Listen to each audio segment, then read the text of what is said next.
안녕하세요. 7월 10일 수요일 아침입니다. 말씀과 함께 새롭게 오는 소망의 아침을 시작하겠습니다. 트레이시는 하나님과의 교류함이 영적 성장과 거룩함, 그리고 영원한 안전에 이르는 유일하고도 완전한 희망이다라고 이야기합니다. 열왕기상 14장 21절로 31절까지 말씀을 본문으로 하여 은혜 붙들어 주시는 하나님의 은혜라고 하는 주제로 함께 말씀을 나누길 원합니다. 죄의 특징은 중독성과 전염성입니다. 유다 백성이 우상 숭배와 성적 문란함에 빠지자 분노하신 하나님이 애굽왕 시삭을 불러 예루살렘을 침공하게 하십니다. 죄의 결과는 두려운 징계와 환난입니다. 죄는 대상을 가리지 않고 유혹해 몰락의 길을 걷게 합니다. 성도의 선택 기준은 육신의 즐거움이 아닌 하나님 말씀이어야 합니다. 육체 욕심을 따르지 않고 성령의 인도를 따르며 불순종에서 순종으로 돌이킬 때 보호와 평안이 임합니다. 본문은 남유다의 왕 르호보암의 패역한 행적을 다루고 있습니다. 하나님은 르호보암의 악한 통치에도 불구하고 다윗 언약을 기억하셔서 남유다를 붙들어 주십니다. 우리가 죄악의 일을 걸어갈 때도 하나님은 당신의 이름을 위해 우리를 향한 구원의 손을 거두지 않으십니다. 21절로 24절은 죄악의 욕망대로 살아갑니다. 기자는 남유다와 유다왕 르호보암을 설명합니다. 아버지 솔로몬과 이방인 어머니의 이름, 그가 통치한 남유다의 수도 예루살렘을 언급합니다. 특히 예루살렘은 하나님이 성호를 두시려고 택한 곳이라고 설명하면서 죄악의 흐름과 하나님의 통치를 대비하며 영적 긴장감을 주고 있습니다. 르호보암은 산당을 세우고 그곳에서 우상을 숭배하며 하나님을 노엽게 했습니다. 그렇게 남유다에는 하나님이 가증하게 여기시는 이방 종교의식과 생활 풍습이 들어와 나라 전체가 윤리적으로 영적 타락의 길로 걸어갔습니다.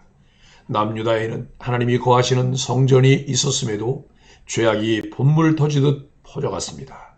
우리도 죄악의 욕망을 제어하지 않으면 패망의 길로 들어설 수밖에 없습니다. 25절로 28절은 책망과 은혜입니다. 우상 숭배로 죄악의 길을 걷던 남유다는 이제 하나님의 책망을 받아 애굽왕 시삭의 침공을 당합니다. 이로 인한 피해는 실로 엄청났습니다. 열왕기 기자는 이것이 하나님의 심판임을 강조하기 위해 먼저 황금기였던 다윗과 솔로몬 시대 성전에 바쳐진 보물을 모두 빼앗겼다고 기록합니다. 빼앗긴 왕궁의 보물을 언급하며 하나님만을 섬기며 복을 받던 시대와 죄악을 범함으로 시들어가는 왕조의 모습을 대조합니다. 화려했던 시대는 지나갔습니다. 보물은 다 빼앗겨 이제는 큰 방패 대신 놋방패로 왕을 호위해야 했습니다. 그럼에도 르호보암은 예루살렘의 성전과 우상의 산당이 공존하는 종교 혼합주의를 방치하고 있었습니다. 이러한 악함을 하나님은 반드시 책망하십니다. 그 책망의 목적은 파멸이 아니라 회복이라는 점이 죄인된 우리가 영원히 하나님을 송축해야 할 찬양의 제목입니다. 29절로 31절은 죄악의 경향성입니다.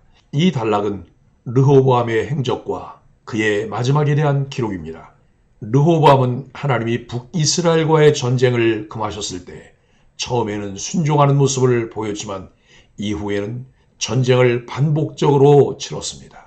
하나님의 뜻에 불순종하고 자기 소견에 옳은 대로 국가를 통치하였습니다.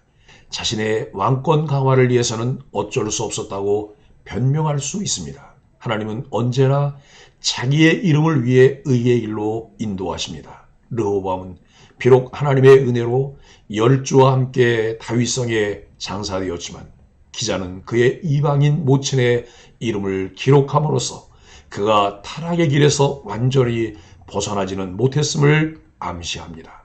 곳곳에 솔로몬으로 인한 죄악의 뿌리들이 자리를 하고 있어 하나님의 언약을 이루는 일에 쓴 뿌리 역할을 합니다.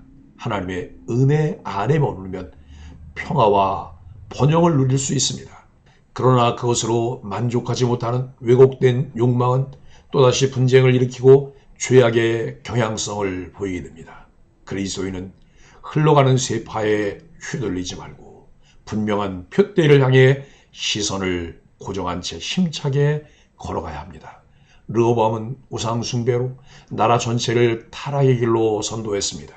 중간에 잠시 순종의 모습을 보이기도 했지만 그는 끝내 죄악의 길에서 완전히 돌아서지 않았습니다.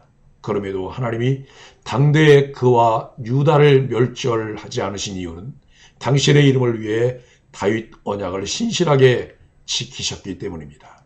본문은 르호보암의 이야기로 돌아와 그의 통치 전반을 요약하고 마무리합니다. 르호보암의 통치를 부정적으로 평가하는 본문을 통해 우리는 몇 가지 교훈을 얻을 수 있습니다. 첫째, 리더의 실패는 곧 공동체의 실패라는 점입니다. 열왕기의 기자는 인물 묘사에 집중해 주제를 전달해 왔는데 특별히 본문에서는 유다의 재책을 강하게 질책합니다. 그동안 백성은 이야기상의 주인공도 아니었으며 수동적으로 묘사되어 왔습니다. 그럼에도 본문은 유다 백성의 죄와 그 심판에 대해 말하는데 이는 솔로몬과 르호보암의 책임이 큽니다. 혼합주의 우상숭배 문화를 조성하고 가나안에 죄를 들여온 왕들은 나라를 타락시켰습니다.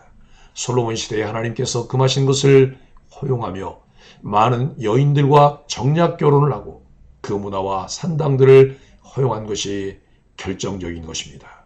리더로 세워지는 성도들은 자신들의 죄가 공동체에 큰 영향을 미친다는 점을 명심하여 철저하게 죄를 경계해야 합니다. 둘째, 다윗 왕가를 향한 하나님의 언약은 여전히 유효합니다.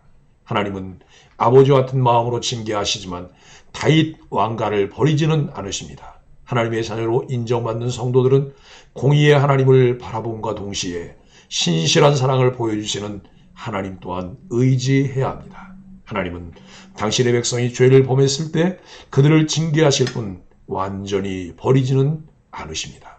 셋째, 죄에는 결과가 반드시 따릅니다.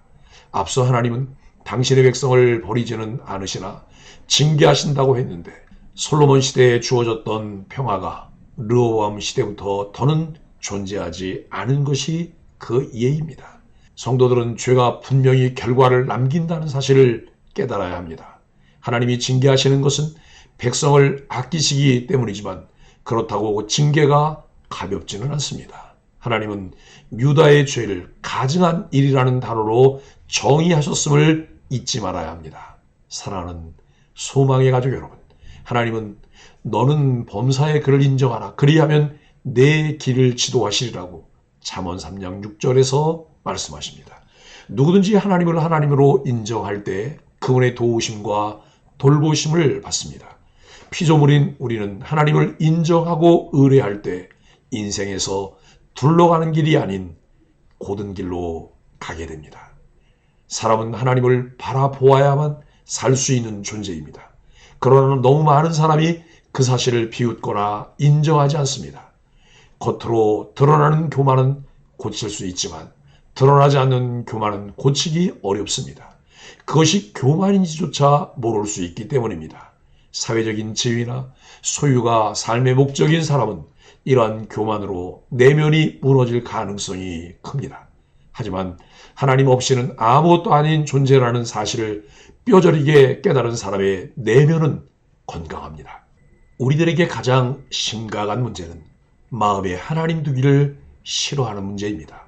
인본주의적 생각으로 하나님을 알려고 하지도 않고 하나님을 인정하지 않습니다. 아무리 부유하고 강성할지라도 하나님을 멀리한 개인과 사회와 국가는 결국 실패할 수밖에 없다는 것은 역사를 통해 얻게 되는 교훈입니다. 우리는 주님의 은총 없이는 심판대 앞에서 지옥에 가야 하는 죄인입니다. 우리 인생 모든 것이 주님의 은혜임을 고백하며 모든 순간에 그분을 의지해야 합니다. 하나님의 길에서 벗어나 비뚤어진 욕망으로 살아가는 사람은 결국 허무한 끝을 맞이합니다.